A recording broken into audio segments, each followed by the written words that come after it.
What's up, everyone? Today we're talking about the end of an era in drag racing. John Force, the 76-year-old legend who literally defined NHRA funny car racing for half a century, has officially hung up his helmet. And guys, this isn't just another retirement story. This is about a man who went from driving trucks to becoming the greatest funny car driver in history. A man who won 16 championships, 157 races, and did it all with more personality than anyone else in motorsports. So let's dive into the incredible story of John Force, what led to his retirement, and why his legacy is going to live on forever. So here's how it all went down. Last week, John Force made the announcement that shocked the drag racing world, though honestly, it probably shouldn't have surprised us given what he's been through. And in true John Force fashion, he did it with almost zero warning. Picture this. There's a media event at Pomona Drag Strip last weekend, right?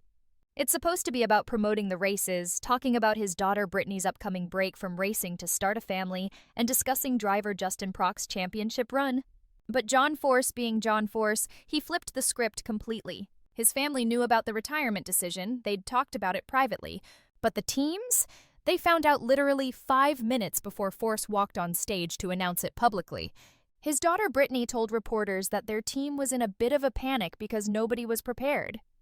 But she said it perfectly.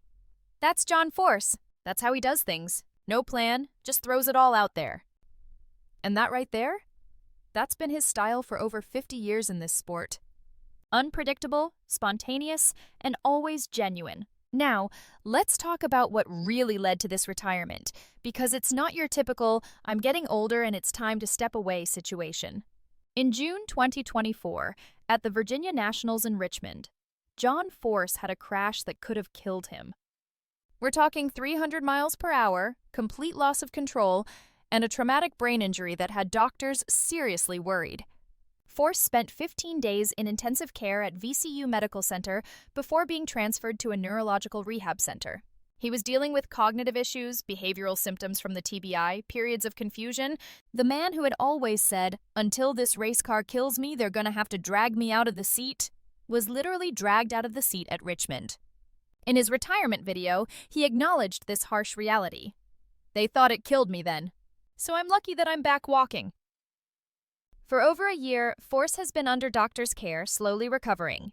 He made it back trackside but was replaced in his peak antifreeze and coolant Chevrolet by Jack Beckman for the rest of 2024 and into 2025. And while he left the door cracked open for a possible return, deep down, everyone kind of knew this was it. But here's the thing about John Force that makes his story so incredibly American and inspiring. This wasn't some rich kid with racing in his blood. John Force was the son of a truck driver. He didn't come from money. He didn't have connections, and success definitely didn't come easy. For 10 brutal years, Force finished second 9 times before getting his first win in Montreal in 1987. Can you imagine?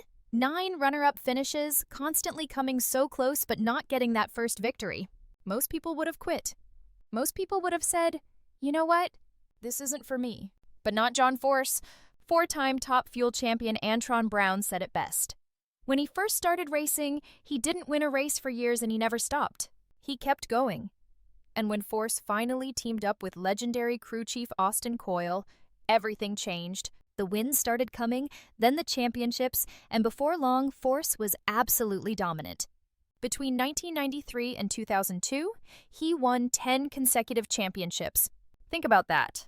A decade of straight dominance. He went to 105 finals between 1997 and 2006 and won 61 of them. By the time his final win came in 2024 in New Hampshire, 37 years after that first breakthrough in Montreal, Force had racked up 157 career victories and 16 funny car championships. Those are numbers that will probably never be matched.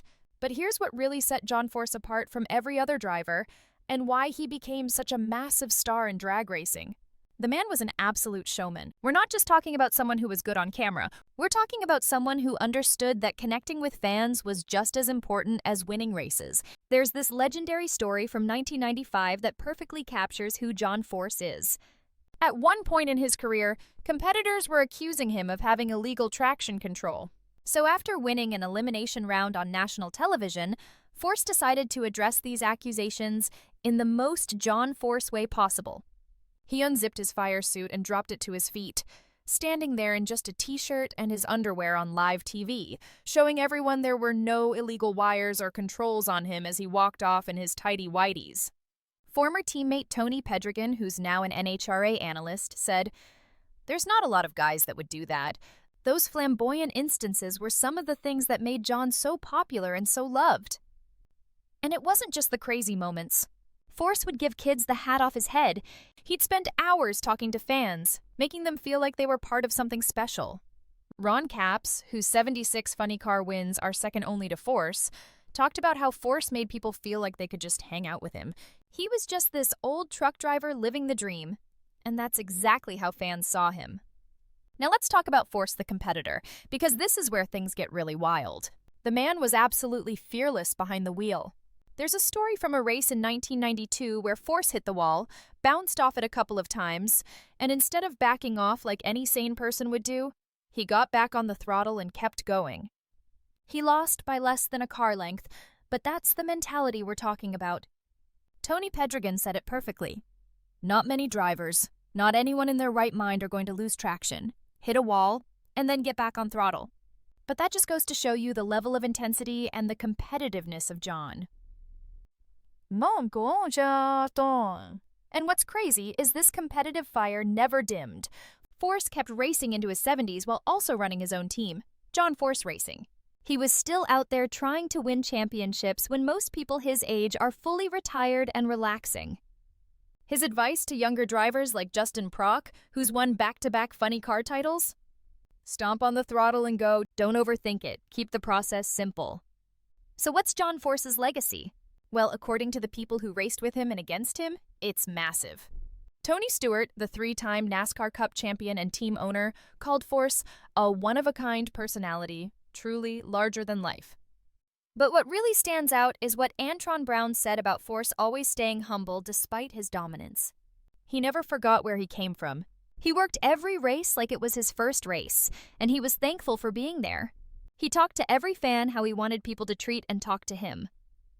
Ron Capps talked about how Force took everything that legends like Don the Snake Prudhomme, Tom Mongoose McEwen, Don Garlitz, and Shirley Muldowney had built and carried it forward. He created the John Force era that defined modern NHRA funny car racing, and it's not just about the wins and championships. Force built John Force Racing into a dynasty. His daughters Brittany, Ashley, and Courtney all became drag racers. He mentored young drivers who've gone on to win championships themselves. He showed an entire generation that you don't need to come from money or have racing in your blood to make it to the top. You just need heart, determination, and an unshakable belief that you belong there. John Force is officially retired from driving, but don't think for a second he's disappearing from the sport. He's made it clear he'll still be at the track, still growing John Force Racing, and hey, he even joked that if the fans cheer loud enough, maybe he'll warm up a car or do a burnout someday. As his daughter Brittany said, "You don't know NHRA drag racing without John Force." And I think it's because of where he came from, and he carried that in his heart. From a truck driver who couldn't catch a break to the greatest funny car driver in history, John Force lived the American dream and proved that with enough heart, grit, and personality, anything is possible. The seat might be empty now, but the legacy, that's going to last forever. Thanks for watching, everyone. If you enjoyed this story about one of motorsports' true legends, hit that like button, subscribe to the channel, and drop a comment below telling me your favorite John Force moment. I'll catch you in the next one. Peace!